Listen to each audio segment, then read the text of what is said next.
واقعہ کربلا تاریخ کا دردناک واقعہ ہے۔ یہ اقتدار کی جنگ نہیں تھی، اقدار کی جنگ تھی۔ دو شخصیتوں کی لڑائی نہیں تھی، دو نظریات کا ٹکراؤ تھا۔ یہ حق اور باطل کا معرکہ تھا۔ یزید ظلم کا استعارہ ہے، حسین ابن علی امن کی علامت ہے۔ یزید جبر کا پتلہ ہے، حسین صبر کا پیکر ہے۔ یزید اپنی بدطینت فطرت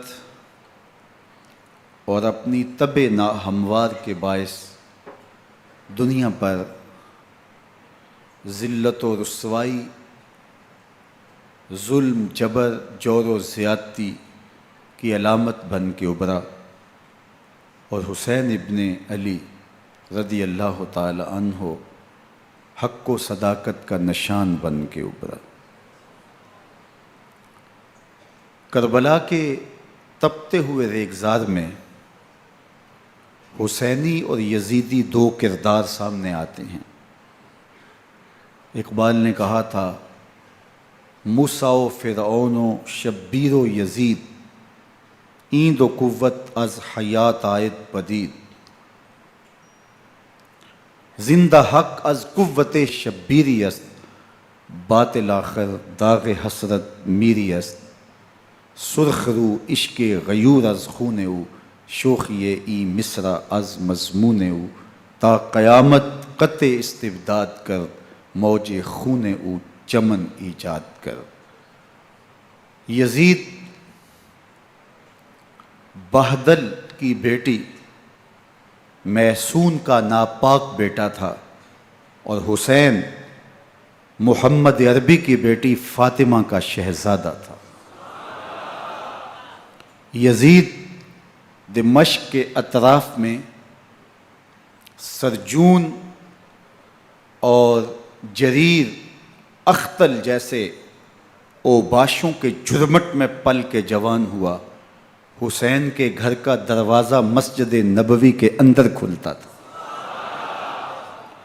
یزید نشے میں دھت ہو کر کے نمازیں چھوڑ دیتا تھا۔ حسین کی کربلا کے اندر بھی نماز تہجد قضا نہیں ہوئی۔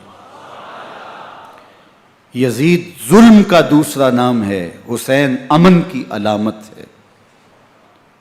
یزید نے زندگی میں ایک مرتبہ حج کیا اور شراب کے مٹکے ساتھ لے کے آیا، اور اختل اور دیگر گویوں اور مغنیوں کو اپنے ساتھ رکھا تاکہ سفر آسانی سے کٹے۔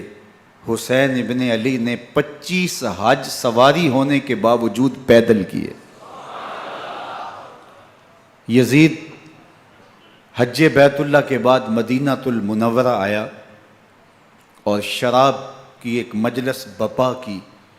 حضرت امام حسین رضی اللہ تعالی عنہ جب وہاں پہنچے تو شراب کی پھیلی ہوئی بدبو کو محسوس کرتے ہوئے فرمایا، یہ بو کیسی ہے؟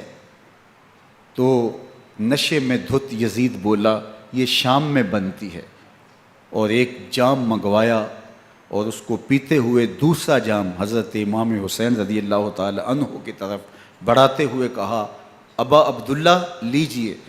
تو حضرت امام حسین رضی اللہ تعالی عنہ نے فرمایا، میں اس کی طرف دیکھتا بھی نہیں ہوں، اور پھر وہ عشقی اشعار پڑھنے لگا۔ جب یزید کی شراب نوشی کا منظر امام حسین رضی اللہ تعالی عنہ اپنی آنکھوں سے دیکھ چکے تھے تو مجھے بتاؤ، یزید کے ہاتھ پہ امام حسین کا پاک ہاتھ کیسے آتا؟ حضرت امام حسین رضی اللہ تعالی عنہ جس ماحول میں پلے تھے، جس ماحول میں پرورش پائی تھی، جس ماحول میں رہے تھے، وہ پاکیزہ اور تقدس مآب ماحول تھا۔ اور یزید کبھی اطراف دمشق میں، کبھی غوطہ میں، کبھی الخضرہ محل میں، اور کبھی کہاں اور کبھی کہاں داد عیش دیتا رہا اور لہو و لعب کے اندر مصروف رہا، اور اس کی زندگی ان چیزوں سے عبارت تھی۔ وہ محرمات کو حلال قرار دیتا، شراب نوشی اس کی ہڈیوں میں رچی ہوئی تھی، اور شریعت بیضا کا مذاق اڑایا کرتا۔ اور حسین ابن علی رضی اللہ تعالی عنہ کی دوستیاں جن لوگوں سے تھی وہ عبداللہ ابن عباس تھے، عبداللہ ابن عمر تھے، حضرت عبد الرحمن بن ابو بکر رضی اللہ تعالی عنہ تھے۔ یزید تو جوا کھیلتا رہا، یزید تو قمار بازی کرتا رہا، یزید تو شراب نوشی کرتا رہا، اور حسین ابن علی مسجد نبوی کے ممبر میں حضور کے پہلوؤں میں بیٹھتے رہے۔ زمانے نے وہ منظر دیکھا کہ سرخ رنگ کے جوڑے پہنے ہوئے حسنین کریمین حجرہ فاطمہ سے نکلتے ہیں، کم عمری کی وجہ سے کبھی گرتے ہیں کبھی سنبھلتے ہیں، اور آقا کریم خطبہ ارشاد کر رہے ہیں، خطبہ چھوڑ کے حضور نے شہزادوں کو اٹھا لیا۔ وہ منظر بھی زمانے نے دیکھا۔ حضرت عبداللہ بن شداد کہتے ہیں کہ حضور سجدے میں تھے اور سجدہ اتنا طویل ہو گیا، ہمیں لگا یا تو وحی کا نزول ہو رہا ہے یا پھر اللہ کا حکم آ گیا اور اللہ کے محبوب کی روح قبض کر لی گئی۔ لیکن میں نے جب نظریں اٹھا کے ننکیوں سے دیکھا تو کیا منظر تھا کہ حسین ابن علی حضور کی پشت پہ بیٹھے ہوئے اور میرے آقا سجدے کو طول دے رہے ہیں۔ اللہ اکبر! حسین کے لیے پیغمبر کے سجدوں کو طول دیا جا رہا ہے۔ حسین ابن علی کبھی ممبر پہ حضور کی اطراف میں بیٹھتے ہیں، وہ منظر بھی دنیا نے دیکھا کہ حضور کے مبارک کندھوں پر حسین ابن علی بیٹھے ہیں اور حضور کی زلفوں کو پکڑا ہوا ہے۔ تو حضرت عمر رضی اللہ تعالیٰ عنہ دیکھ کے کہتے ہیں واہ واہ کیسی سواری میسر آئی حسین ابن علی کو۔ تو میرے آقا مسکرا کے کہتے ہیں عمر سواری دیکھتے ہو سوار بھی تو دیکھو۔ اللہ اکبر! حضرت اسامہ بن زید بن حارثہ رضی اللہ تعالیٰ عنہ فرماتے ہیں رات کا ایک پہر گزر گیا اور مجھے حضور سے کوئی کام تھا، میں آقا کریم کی خدمت میں حاضر ہوا، در دولت پہ دستک دی، حضور تشریف لائے تو چادر اوڑی تھی، بکل کی ہوئی تھی میرے حضور نے، تو میں نے اپنی حاجت کہی تو حضور نے میری حاجت پوری کر دی۔ لیکن ایک منظر میں نے دیکھا کہ حضور نے جو چادر کی بکل فرمائی تھی اس کے اطراف میں پہلوؤں میں ابھار تھے جس طرح اندر کوئی ہو۔ مجھ سے نہ رہا گیا، میں نے پوچھ لیا، میں نے کہا بندہ نواز چادر کے اندر کیا ہے؟ فَكَشَفَهُ، تو حضور نے چادر کو کھول دیا۔ فَإِذَا الْحَسَنُ وَالْحُسَيْنُ عَلَىٰ وَرِكَيْهِ، تو کہتے ہیں میں نے اپنی آنکھوں سے دیکھا ایک پہلو سے امام حسین لپٹے ہوئے تھے، ایک پہلو سے امام حسن لپٹے ہوئے تھے۔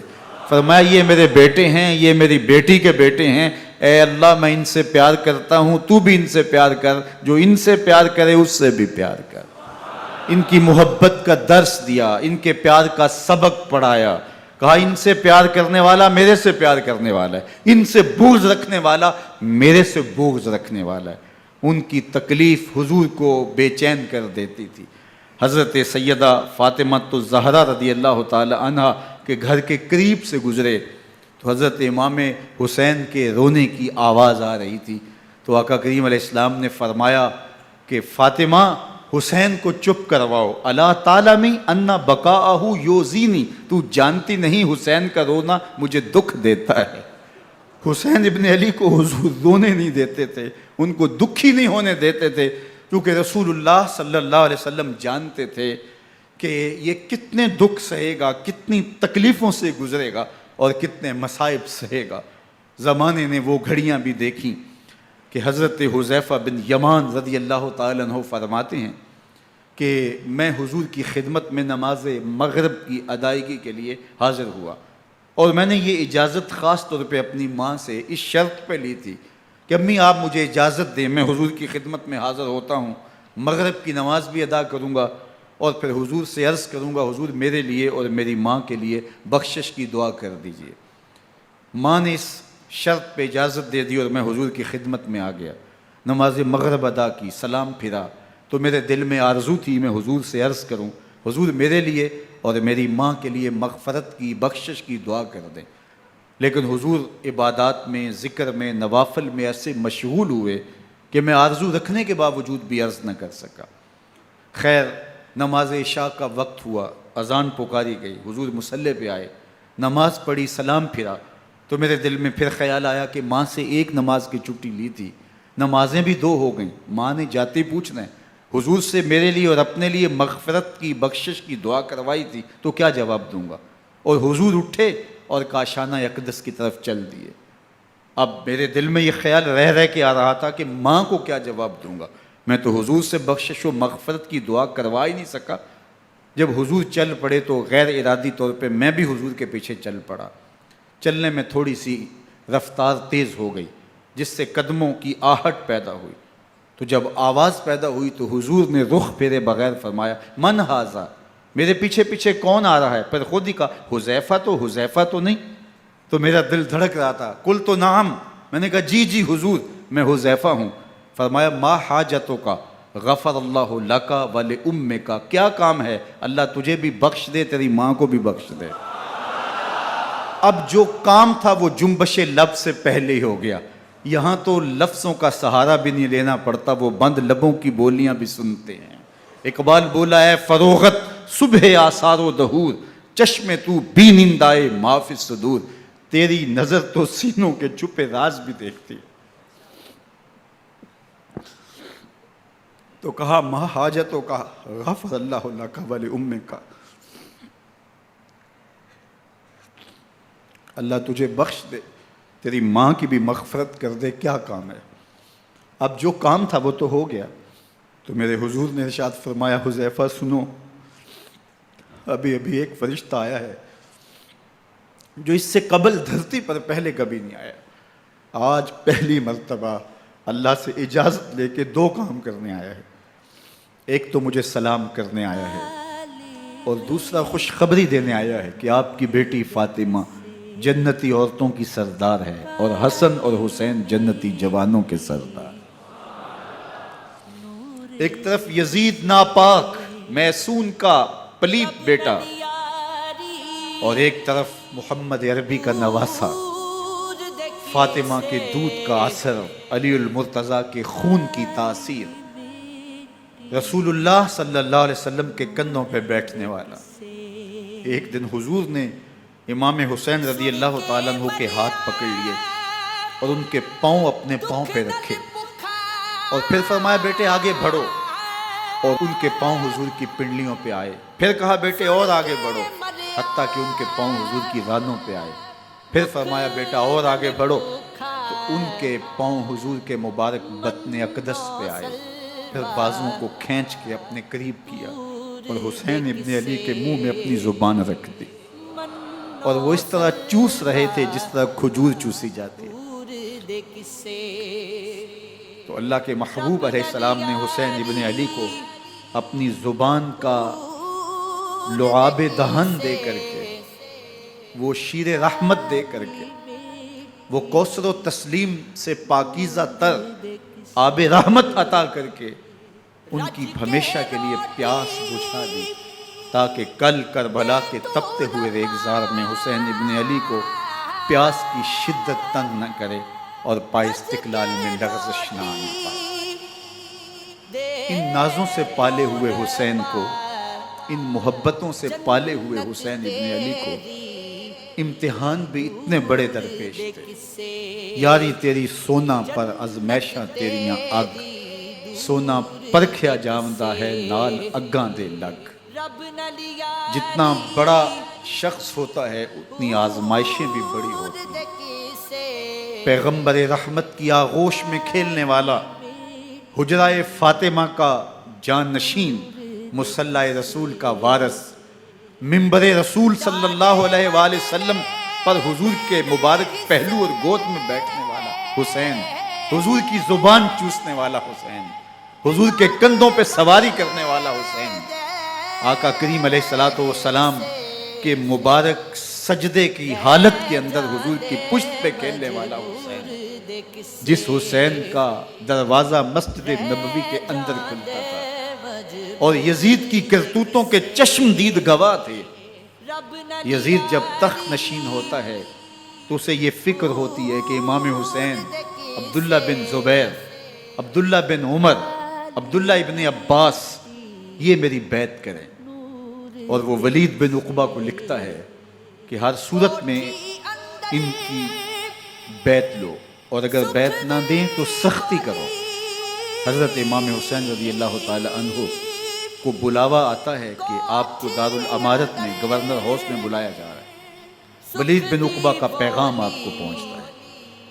آپ اس وقت فرماتے ہیں کہ اس وقت جو پیغام پہنچا ہے وہ کسی خطرے سے خالی نہیں ہے. تو کچھ سواروں کو ساتھ لیا، کہا تم دارالامارت کے باہر کھڑے رہنا، اگر میری آواز بلند ہوئی تو اندر آ جانا، ورنہ تم انتظار کرنا. آپ اندر گئے. ولید بن عقبہ نے مروان کو بھی بلایا تھا. مروان بن حکم یہ گورنر مدینہ ولید سے پہلے رہ چکا ہے، تو اس نے مشورہ دیا کہ سختی کی جائے. خیر ولید بن عقبہ نے کہا کہ یہ خط ہے، حضرت امیر معاویہ کا انتقال ہو گیا اور یزید تخت نشین ہوا ہے، لہٰذا وہ آپ سے بیعت کا مطالبہ کرتا ہے. تو حضرت امام حسین رضی اللہ تعالیٰ عنہ نے فرمایا کہ میرے جیسا شخص یوں چھپ کے بیعت نہیں کر سکتا، اور آپ واپس پلٹے. مروان بن حکم نے ولید بن عقبہ کو کہا کہ یہ موقع ہے جانے نہ دیا جائے، اگر یہ نکل گئے تو دوبارہ تم قابو نہیں پا سکو گے، اور انہیں یہیں قتل کر دیا جائے. حضرت امام حسین رضی اللہ تعالیٰ عنہ نے یہ بات سن لی. کہتے ہیں حضرت امام حسین انہی قدموں کے بل واپس پلٹے اور مروان بن حکم سے مخاطب ہو کے کہا، مروان کیا بول رہا ہے؟ وہ خاموش ہو گیا. فرمایا تو جانتا نہیں ہم کون ہیں؟ آنا حسین ابن علی ابن ابی طالب، میں حسین ہوں، میں علی کا بیٹا ہوں. ہمارے گھر میں قرآن اترتا رہا ہے، وحی کا نزول ہوتا رہا ہے، اور یزید فاسق ہے، فاجر ہے، مسلمانوں کا قاتل ہے اور شرابی ہے. میں ڈنکے کی چوٹ پہ یزید کی بیعت سے انکار کرتا ہوں. بس حیدری کچھار سے محمدی شیر نکل آیا ہے. اب اوسان خطا ہو گئے، راستہ چھوڑ دیا، واپس آئے. سیدہ زینب سے ملے، کہا مدینے کو چھوڑنا پڑے گا. کہا بھیا کیا ہوا؟ کہا یزید بیعت لینے پہ مصر ہے اور میں کسی صورت بھی بیعت نہیں کروں گا. رسول اللہ کا مدینہ ہمارے خون سے لالہ زار بنے گا. میں نہیں چاہتا کہ حضور کے شہر نور کی حرمت پامال ہو. دوستو وہ کیسا منظر ہوگا جب حسین ابن علی نے آخری حاضری حضور کے روضے پہ دی ہوگی. حاجی یا معتمر 10 دن کے لیے، 8 دن کے لیے، 20 دن کے لیے مدینہ المنورہ عارضی سکونت اختیار کرتا ہے، اور حضور کے روضہ انور سے، اس شہر نور سے، ان گلیوں سے، ان بام و در سے ایسا مانوس ہو جاتا ہے کہ جب واپس پلٹ رہا ہوتا ہے ان دعاؤں کے ساتھ کہ دوبارہ آنا بھی نصیب ہو، اور اسے لگتا ہے کہ میں دوبارہ بھی بلایا جاؤں گا، لیکن اس کے باوجود شہر حبیب چھوڑنا قیامت سے کم نہیں ہوتا. اعظم چشتی مرحوم آخری بار جب حضور کے روضہ انور پہ گئے تو بیمار تھے، ویل چیئر پہ تھے. باب بقی سے باہر نکلے تو خادم سے کہا کہ میری ویل چیئر پیچھے سے کھینچو تاکہ میرا رخ روضہ انور کی طرف رہے. اور وہ پیچھے سے کھینچتا چلا جا رہا ہے، اور جب باب مکہ سے پیچھے جنت البقیع کے قریب سے گنبد خضرا نگاہوں سے اوجل ہونے لگا تو اعظم چشتی مرحوم نے کہا، جان بدن سے نکلتی ہے اعظم، جان بدن سے نکلتی ہے اعظم، کوئی آسان ہے مدینے سے جدا ہونا، کوئی آسان ہے مدینے سے جدا ہونا. یہ اس شخص کی کہانی ہے جو 10 دن، 5 دن، مہینہ، 2 ماہ وہاں رہتا ہے، اور پھر اس شہر کو چھوڑ کے آنا اس کے لیے آسان نہیں ہوتا. اور مجھے بتاؤ کہ حسین جو پیدا مدینے میں ہوا، جس کے گھر کا دروازہ مسجد نبوی کے اندر کھلتا تھا، جو مسجد نبوی کے اندر پرورش پا کے جوان ہوتا ہے اور مدینے کی گلیوں میں کھیلتا رہا، اس حسین ابن علی کے لیے مدینہ چھوڑنا، اور پھر وہ اس بات کا علم اور شعور رکھتے تھے کہ یہ آخری بار حضور کے در پہ حاضری ہے، دوبارہ اس شہر نور میں نہیں آ سکوں گا، تو کیا قیامت ہوگی اور کیا منظر ہوگا۔ محمد بن حنفیہ کے علاوہ خاندان نبوت کے جتنے لوگ تھے ان سب نے شہر مدینہ کو الوداع کہا، اور رات کے موقع میں مدینہ المنورہ کو، مسجد نبوی کو چھوڑ کر کے مکہ کی جانب عازم سفر ہوئے۔ 3 شعبان المعظم کو مکہ المکرمہ پہنچتے ہیں، ادھر کوفیوں کے خطوط آنے شروع ہو جاتے ہیں۔ حضرت امام حسین رضی اللہ تعالیٰ عنہ مسلم بن عقیل رضی اللہ تعالیٰ عنہ کو صورتحال معلوم کرنے کے لیے بھیج دیتے ہیں۔ 40,000 کوفی آپ کے ہاتھ پہ بیعت کر لیتے ہیں۔ ادھر 25 پیدل حج کرنے والے حضرت امام حسین 8 ذی الحج کو احرام باندھتے ہیں، لیکن آپ کو پتہ چلتا ہے کہ حاجیوں کے روپ میں قاتل چھپا دیے گئے، تو آپ اس احرام کو حج کی بجائے عمرے میں بدلتے ہیں اور کوفے کی جانب عازم سفر ہوتے ہیں۔ کائنات والو، ذرا سینے پہ ہاتھ رکھ کے دیکھو کہ یہ کتنا مشکل مرحلہ تھا۔ اس دین کی آبرو کو بچانے کے لیے حضرت امام حسین رضی اللہ تعالیٰ عنہ نے کتنا بڑا قدم اٹھایا۔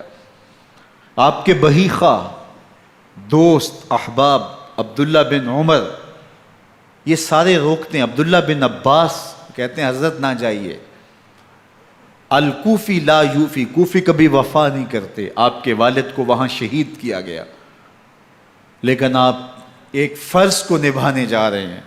میرے غم گسارو، میرے مہربانوں، نہ روکو مجھ کو جانے دو، مجھے نانے کے دی کی ڈوبتی کشتی بچانے دو، میں جاتا ہوں کہ دنیا پر وفا کا نام رہ جائے، میں رہوں نہ رہوں پر عظمت اسلام رہ جائے۔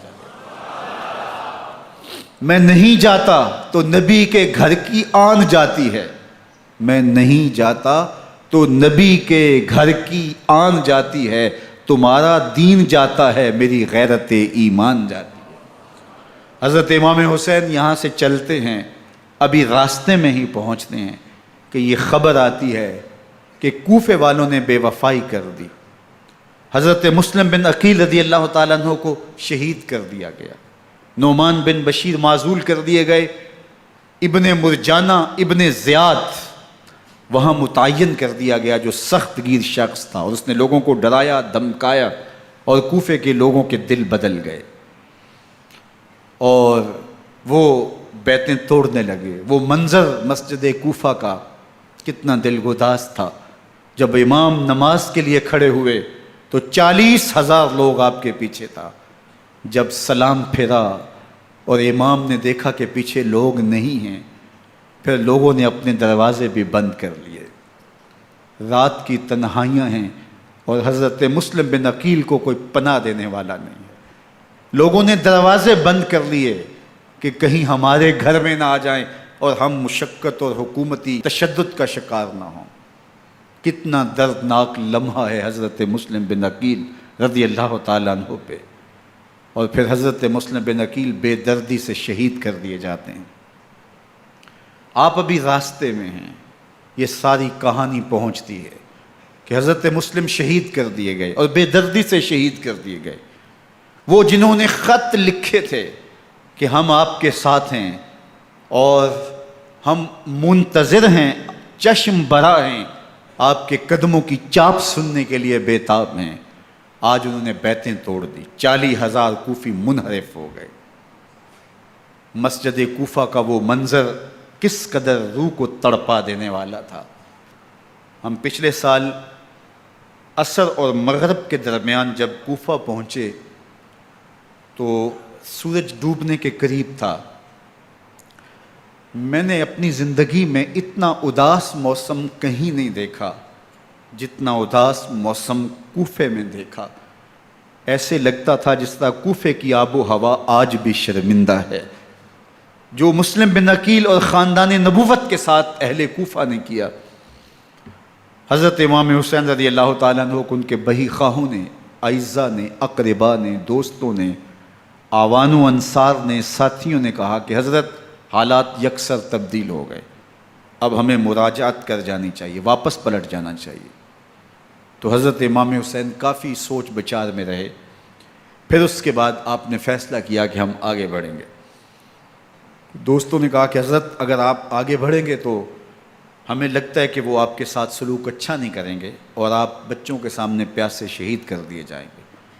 تو حضرت امام حسین رضی اللہ تعالیٰ عنہ نے وہاں ایک خطبہ ارشاد فرمایا کہ لوگو تم جو مجھے بتا رہے ہو مجھے اچھی طرح معلوم ہے، جو تم مجھے منظر پیش کر رہے ہو وہ میری نگاہوں میں ہے، اور جو کچھ ہونے والا ہے چشم تصور وہ منظر دیکھ رہی ہے۔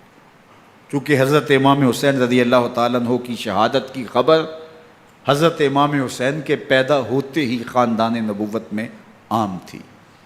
حضور علیہ الصلوۃ والسلام کو یہ بات جبریل امین نے آ کے بتائی تھی جب حسین ابن علی کے ساتھ حضور محبت کا اظہار کر رہے تھے، تو یہ جبریل امین نے آ کے کہا تھا حضور آپ کا یہ بیٹا ارض طف میں شہید کر دیا جائے گا، اور کربلا کی مٹی لا کے حضور کو دی اور ام سلمہ کو حضور نے عطا کر دی۔ حضرت ام سلمہ کہتی ہیں کہ ایک دن میں سوئی تو خواب دیکھا کہ حضور کے مبارک بال بکھرے ہوئے ہیں اور سخت پریشان ہیں، تو میں نے کہا کہ حضور آپ کی یہ کیا حالت ہے؟ وَبِيَدِهِ قَارُورَةٌ، اور حضور کے ہاتھ میں ایک شیشی ہے، فیہا دمن، جس کے اندر خون ہے۔ تو میں نے کہا حضور یہ کیا؟ فرمایا میں قتل گاہ حسین سے آ رہا ہوں اور یہ حسین ابن علی کا خون ہے۔ تو کہا 10 محرم کا دن تھا، دوپہر کا یہ منظر تھا، میں کیلولہ کر کے اٹھی، جب میں نے دیکھا تو وہ شیشی جس میں کربلا کی مٹی رکھی تھی وہ خون بن چکی تھی۔ تو یہ خبر پہلے دی گئی تھی، یہ بتا دیا گیا تھا۔ فرمایا میرے دوستو جو تم مجھے بتاتے ہو میں اس سے بے خبر نہیں ہوں، یہ سب کچھ ہونے والا ہے، لیکن اس کے باوجود میں کیوں جا رہا ہوں؟ تو آپ کا ایک تاریخ ساز جملہ ہے جو کربلا کے فلسفے کو ہمارے سامنے رکھتا ہے کہ یہ اتنا بڑا امتحان کیوں دیا۔ حضرت امام حسین رضی اللہ تعالیٰ عنہ نے فرمایا وَلَكُمْ فِيَّ أُسْوَةٌ، میں اس لیے جا رہا ہوں قیامت تک ظلم، جبر اور ناانصافی کے خلاف کھڑے ہونے والوں کے لیے کوئی نمونہ تو ہو۔ میری زندگی قیامت تک ظلم، جبر اور استحصالی نظام کے خلاف کھڑے ہونے والوں کے لیے نمونہ ہے۔ تو حضرت امام حسین رضی اللہ تعالیٰ عنہ نے حق اور باطل کے درمیان ایک سرخ لکیر کھینچ دی اپنے خون سے۔ اب حق اور باطل کا امتیاز کرنا مشکل نہیں ہے، کوئی باطل پہ اڑا رہے تو الگ بات ہے، لیکن امتیاز کرنا مشکل نہیں ہے۔ حدود بالکل واضح کر دیں۔ اقبال نے یہاں کتنی خوبصورتی کے ساتھ اس مضمون کو نبھایا۔ سرخ رو عشق غیور از خون او، شوخی این مصر از مضمون او، تا قیامت قطع استبداد کر، موج خون او چمن ایجاد کر۔ ایک جہاں آباد کر دیا، حق اور باطل کی راہیں اجال دی۔ اب لوگوں کو یزید کا چہرہ پہچاننے میں دیر نہیں لگتی، وقت کے ہر یزید کا چہرہ آسانی سے پہچانا جا سکتا ہے۔ یہ معرفت زمانے کو کروائی کس نے؟ حسین ابن علی نے کروائی رضی اللہ تعالی عنہ۔ تو حضرت امام حسین نے فرمایا کہ جو میرے ساتھ ہونے والا ہے میں اچھی طرح جانتا ہوں، لیکن میں اس کے باوجود آگے بڑھوں گا۔ پھر بڑھے اور کربلا میں جا کے خیمہ زن ہو گئے۔ 7 محرم کو پانی بند کر دیا گیا، پانی بند ہوا تو کھانا بھی میسر نہیں تھا، لیکن ذکر پانی کا ہوتا ہے اس لیے کہ کھانے کے بغیر انسان کئی دن کاٹ لیتا ہے، لیکن پانی کے بغیر گزر نہیں ہوتی۔ تو فرات کی نہر سامنے اپنی موجوں کے ساتھ چمک رہی ہے، لیکن ایک قطرہ آب بھی آل رسول کو نہیں دیا جا رہا۔ کائنات کے اندر ایسے انوکھے امتحان بھی ہوتے ہیں۔ وارث ہوں ساقی کوثر کے، مالک ہوں حوض کوثر کے، اور بیٹے ہوں ساقی کوثر کے، اور آج ایک بوند پانی کی بھی میسر نہ ہو۔ صبر کا امتحان ہے، عزیمت کا امتحان ہے۔ حضرت امام حسین رضی اللہ تعالیٰ عنہ خیمہ زن ہو گئے۔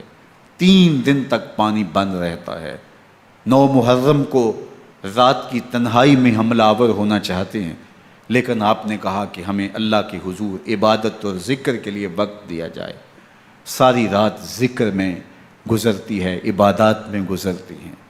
رات کے اندھیرے میں آپ چراغ بجھا دیتے ہیں۔ آوان و انصار کو کہتے ہیں کہ ان کی دشمنی میرے ساتھ ہے، انہیں میرا خون چاہیے، اگر تم رات کی تاریکی میں نکل جاؤ تو میں تم سے کوئی مواخذہ نہیں کروں گا، اور یہ بھی تمہارا پیچھا نہیں کریں گے، اس لیے کہ ان کا مطلوب تم نہیں ہو، ان کا مطلوب میں ہوں۔ جب چراغ جلایا تو کوئی بھی نہیں گیا۔ مسلم بن نوسجہ کھڑے ہو کے کہتے ہیں حضرت اگر ہمارے بدن کو 70 بار کاٹا جائے اور جلایا جائے اور ہواؤں میں اڑا دیا جائے پھر بھی آپ کا ساتھ نہیں چھوڑیں گے۔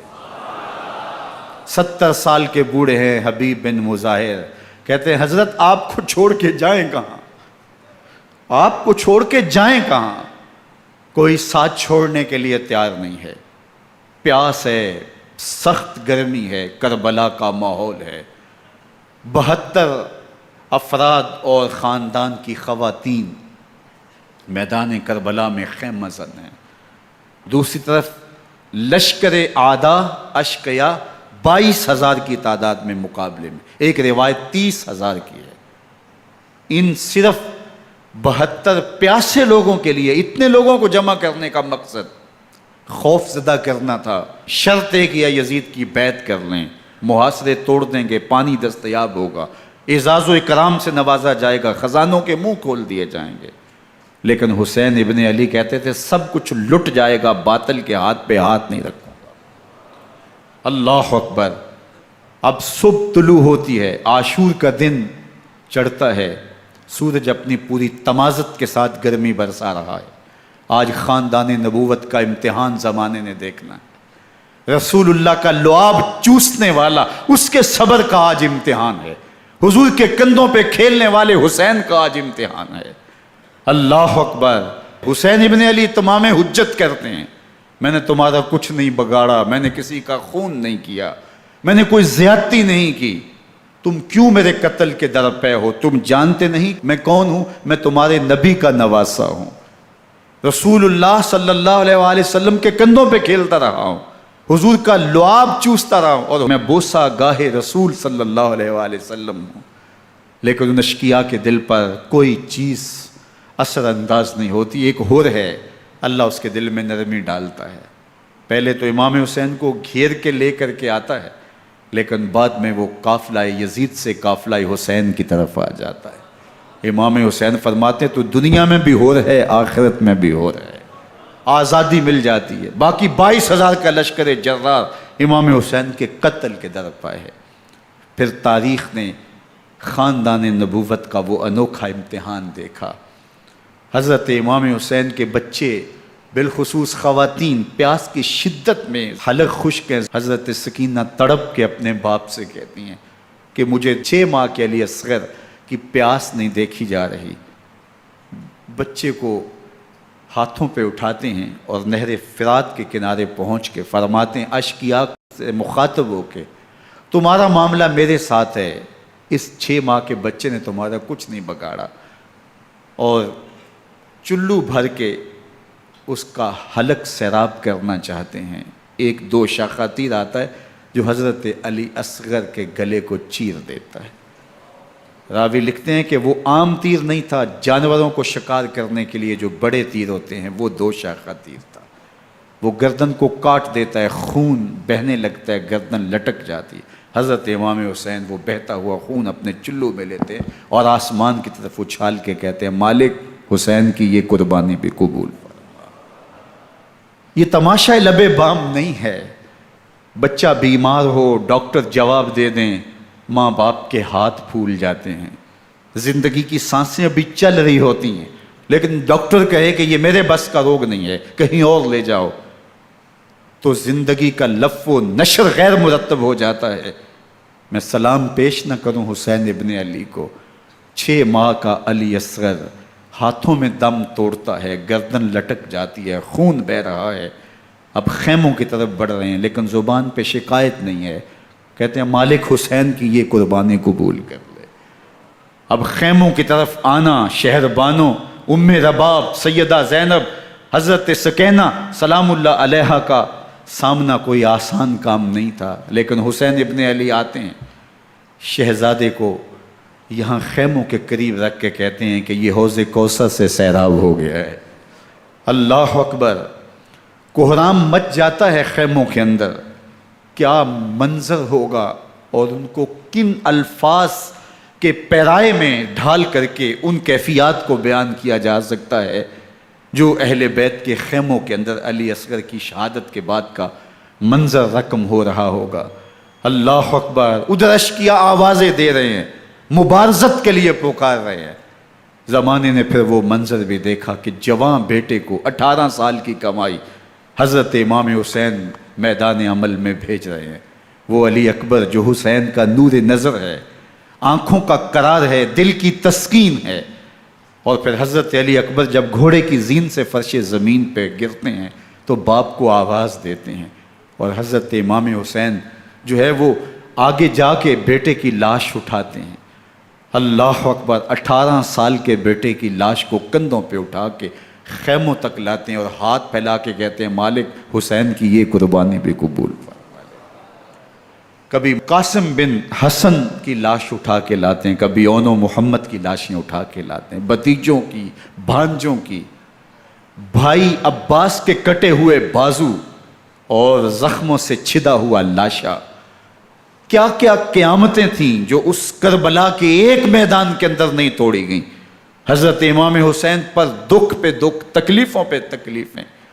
اب 71 لاشیں اٹھا کے خیموں تک پہنچا چکے، اور ادھر مبارزت کی دعوت دی جا رہی، آؤ میدان عمل میں آؤ، اب دیر کیوں کر رہے ہو۔ رسول اللہ کا حرم، رسول اللہ کی شہزادیاں جو نازوں میں پلی تھیں، وہ کلیاں جو شبنم کا بوجھ بھی گوارا نہیں کر سکتی تھی، آج مصیبتوں کے پہاڑ ٹوٹ گئے۔ حضرت امام حسین کبھی شہربانوں کو، کبھی ام رباب کو دلاسا دیتے ہیں، کبھی حضرت زینب کو کہتے ہیں۔ حضرت زینب کربلا کے اس میدان کے اندر بڑے حوصلے کے ساتھ اپنے بھائی کے ساتھ کھڑی رہی، اپنے 2 بیٹے راہ خدا میں پیش کیے، ان کی لاشیں وصول کیں، لیکن زینب جس جرأت کے ساتھ، جس پامردی کے ساتھ اس سارے منظر کو حوصلے کے ساتھ سہتی رہی، وہ یقیناً حوصلہ سیدہ زینب سلام اللہ علیہا کا ہی ہے۔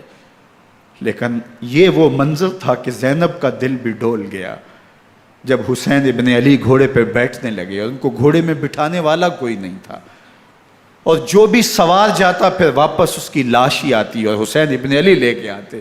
آج حسین ابن علی جا رہے ہیں، زندگی کا سارا سرمایہ لٹ رہا ہے، حضرت زینب سلام اللہ علیہا سنبھل نہیں رہی۔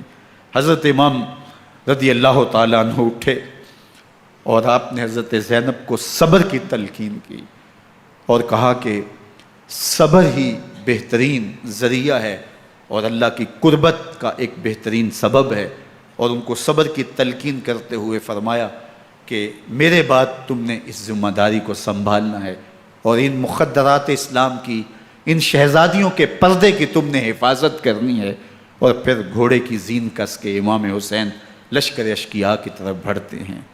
اب خیموں سے سسکیوں کی آواز آ رہی ہے، ان کا سردار، ان کا تاجدار آج سب کو چھوڑ کے کربلا کے میدان کی طرف بڑھ رہا ہے۔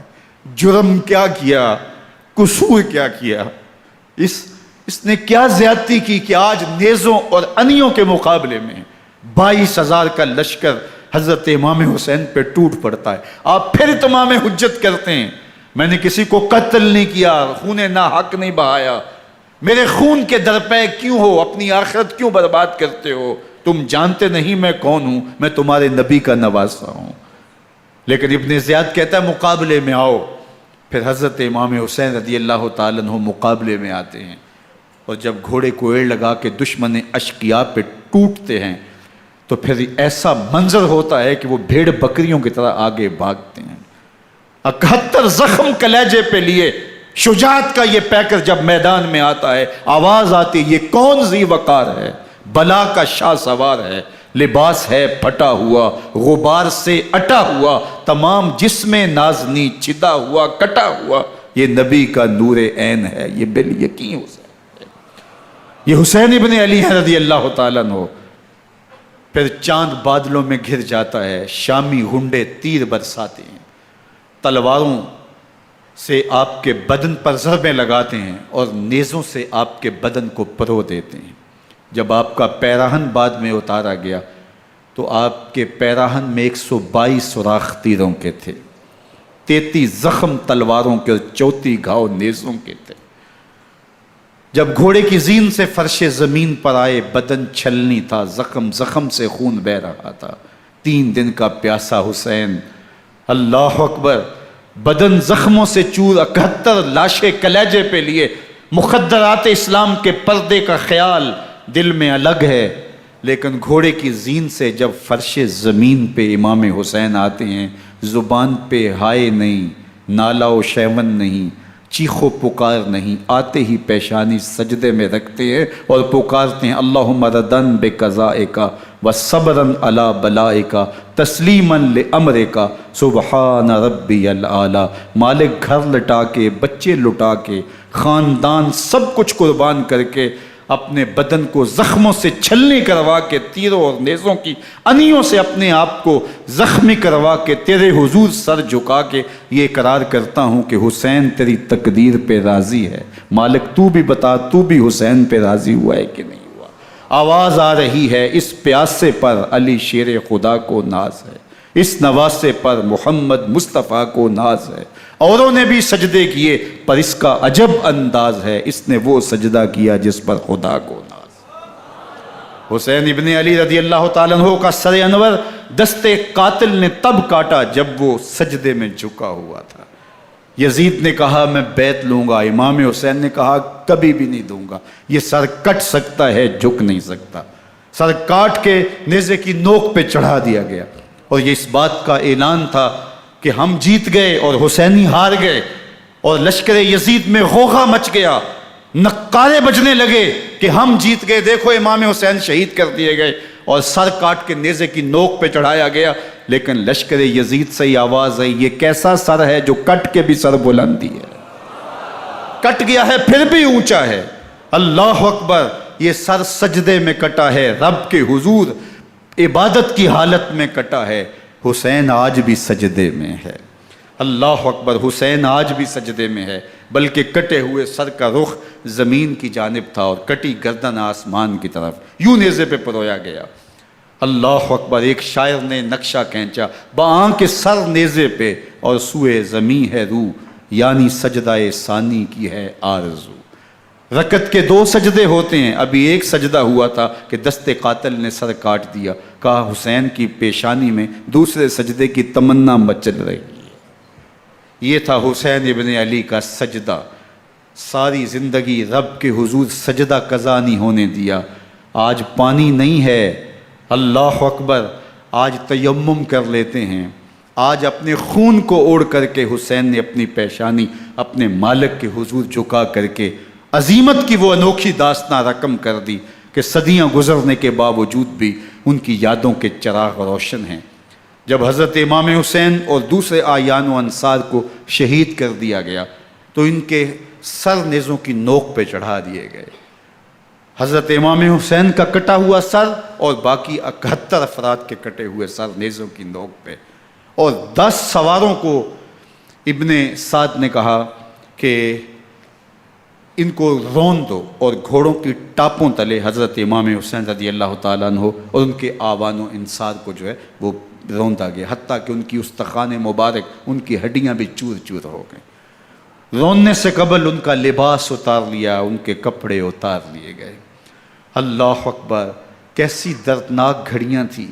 یزید کا صرف یہی بد کرداری کا مرحلہ نہیں تھا، اس کربلا کے صحرا کے اندر یزید نے جس طرح امام حسین رضی اللہ تعالیٰ عنہ کو شہید کیا اور حضرت امام حسین کے خاندان کو شہید کیا، جب مدینہ المنورہ پر یزید نے مسلم بن عقبہ کو مقرر کیا، جس کو بزرگوں نے مصرب بن عقبہ کہا ہے، تو اس کو کہا 3 دن تک مدینے کا حرم تمہارے لیے حلال ہوگا، جو چاہو تم کرنا، اور شامی فوجوں کو اجازت ہوگی۔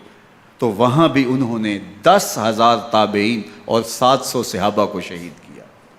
حضرت ابو سعید خدری رضی اللہ تعالیٰ عنہ گھر سے باہر نکلے، کافی بوڑھے ہو چکے تھے، تو انہوں نے حضرت ابو سعید خدری کو پکڑ لیا، کہا تم کون ہو؟ کہا مجھے ابو سعید خدری کہتے ہیں۔ تو کہا ہاں تمہارا نام سنا ہے، اور داڑھی سے پکڑ کے کھینچا اور کہا کہ ہے تمہارے پاس جو ہمیں دو؟ تو کہا کہ میرے پاس تو کچھ بھی نہیں، میں تو فقیر آدمی ہوں۔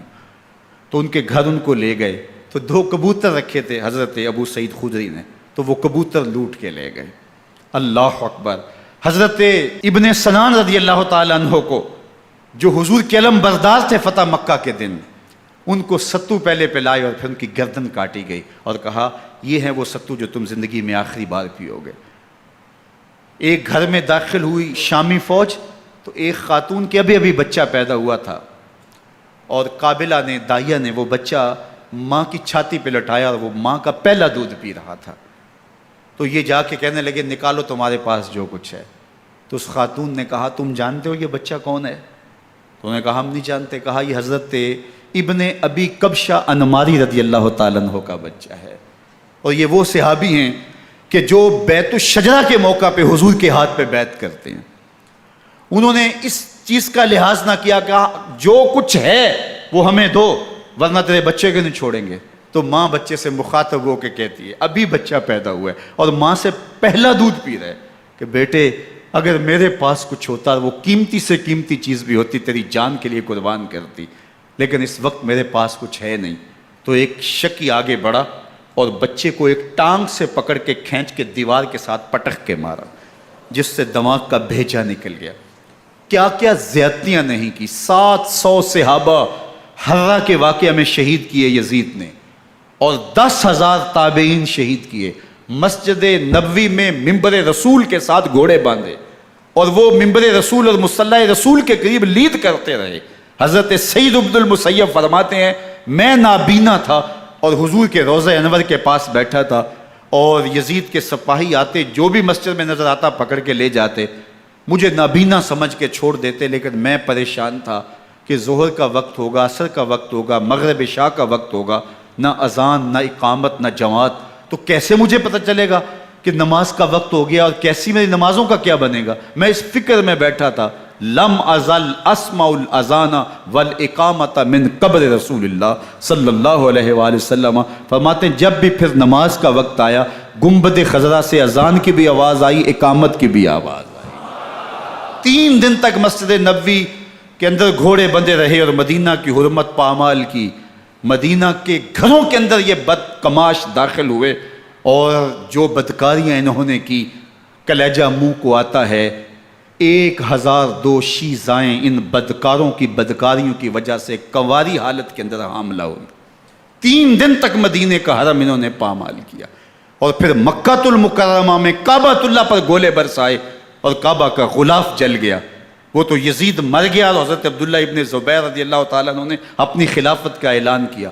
یزید کے یہ کرتوت تھے، ادھر اہل مدینہ کو ستایا، ادھر اہل مکہ کو ستایا، اور رسول اللہ صلی اللہ علیہ وسلم کے خانوادے کی بے حرمتی اور توہین کی۔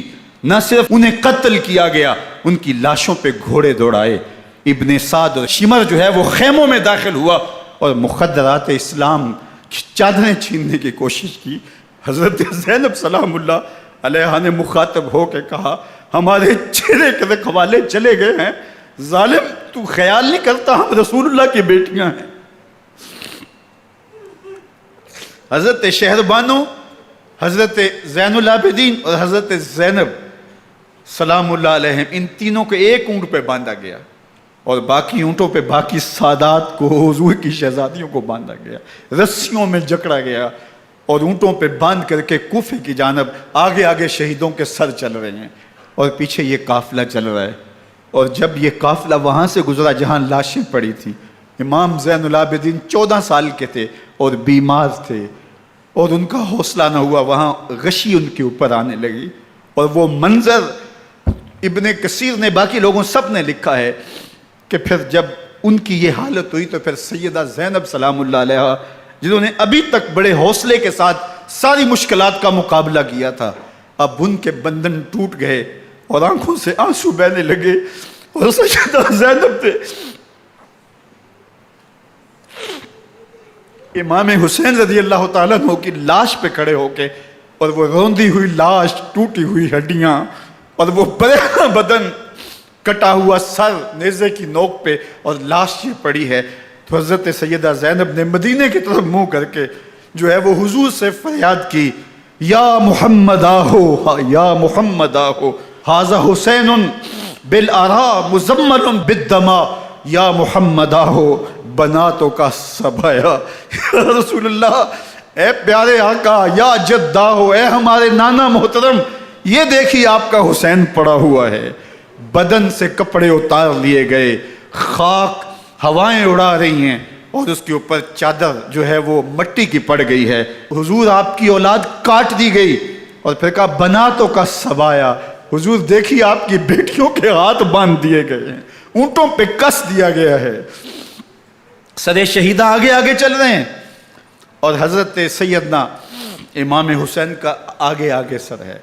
راستے کے اندر ایک جگہ آئی، رات گزری اور ان کو اتارا گیا۔ رات کا موقع تھا، ایک خاتون آئی اور اس نے کوئی کھانا پیش کیا ان کو، اور کہا کہ میں کسی زمانے میں حضرت سیدہ فاطمہ زہرا کی نوکری کیا کرتی تھی، ان کی لونڈی تھی، ان کی کنیز تھی، اور آج مجھے پتہ چلا کہ آپ لوگ گزر رہے ہیں، تو میں نے کہا کہ میں اپنی مخدومہ کے خاندان کی خدمت کروں۔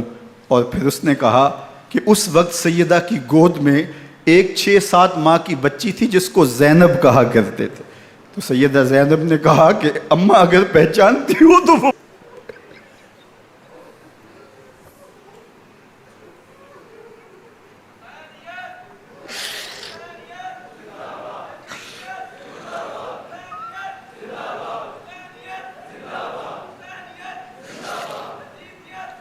یہ تاراج اور لٹا ہوا کارواں پھر وہاں سے کوفے میں کیسے پہنچا، اور کوفے کے اندر سیدہ زینب سلام اللہ علیہا نے وہ یزید کے دربار میں، ابن زیاد کے دربار میں وہ جرأت آمیز جو باتیں کہیں، اللہ اکبر، زینب کی زبان میں علی کی خطابت بول رہی تھی، اور پھر دشمن اور دوست سارے رونے لگے، اور وہ کیا دل گداز منظر تھے۔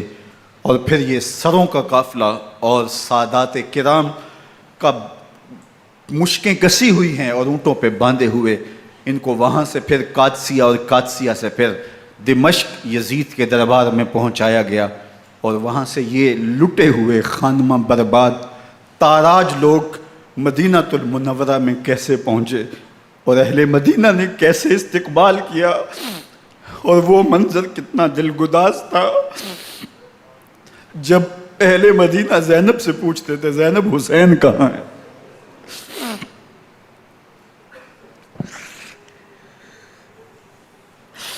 بے مروت بے وفا تیرا بھی کیا افسانہ ہے، جس نے اپنی ہی شمع کو گل کیا تو وہ پروانہ ہے۔ اپنے پیغمبر کے شہزادوں کو اور اپنے پیغمبر کی شہزادیوں کو جو دکھ اس امت نے دیے، یہ کائنات کی ایک انوکھی داستان ہے۔ اللہ ہمیں اسوہ شبیری پہ عمل کی توفیق عطا کرے اور ان کے نقوش پاک کی برکتیں دے، اہل بیت کی محبت ہماری روحوں میں جذب کر دے، اور جس عظیمت کے ساتھ، جس حوصلے کے ساتھ انہوں نے دکھوں کو جھیلا، جو دہکتی آگ کے شعلوں پہ سویا وہ حسین، جو جواں بیٹے کی میت پر نہ رویا وہ حسین، جس نے سب کچھ کھو کے کچھ نہ کھویا وہ حسین، مرتبہ اسلام کا جس نے دوبالا کر دیا، خون نے جس کے دو عالم میں اجالا کر دیا، جو کہ سوزے غم کو سانچے میں خوشی کے ڈھال کے، مسکرایا موت کی آنکھوں میں آنکھیں ڈال کے۔ اے حسین ابن علی تم پر سلام، نازش آل نبی تم پر سلام۔ ذرا میرے ساتھ یہ پڑھ لیجئے، اے حسین ابن علی تم پر سلام، نازش آل نبی تم پر سلام، تم پہ لاکھوں رحمتیں لاکھوں سلام، اے شہیدان محبت کے امام، لالا گوں لالا بدن لالا کفن، اے چمن اندر چمن، زندگی ہی زندگی تیری حیات، اے حیات اندر حیات اندر حیات، افتخار ملت بیضا ہے تو، رب کعبہ کی قسم یکتا ہے تو، فخر کا دل میں دریچہ باز کرنا چاہیے، جن کا تو آقا ہے ان کو ناز کرنا چاہیے۔ وآخر دعوانا ان الحمدللہ۔ کالی مٹی نور دے کسے، کالی مٹی نور دے کسے، رب نال یاری اور دے کسے، کالی مٹی نور دے کسے، سن کے مریا دکھ نال بکھا،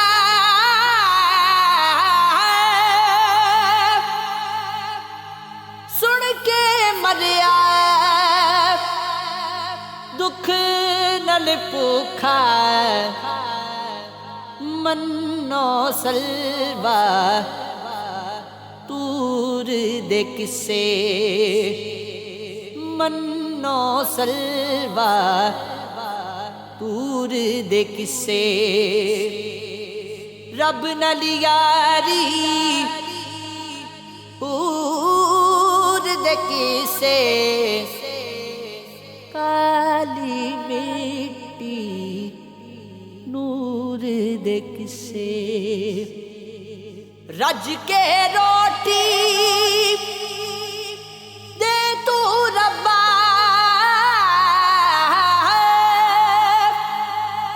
رج کے روٹی دے تو ربا، جنت تیری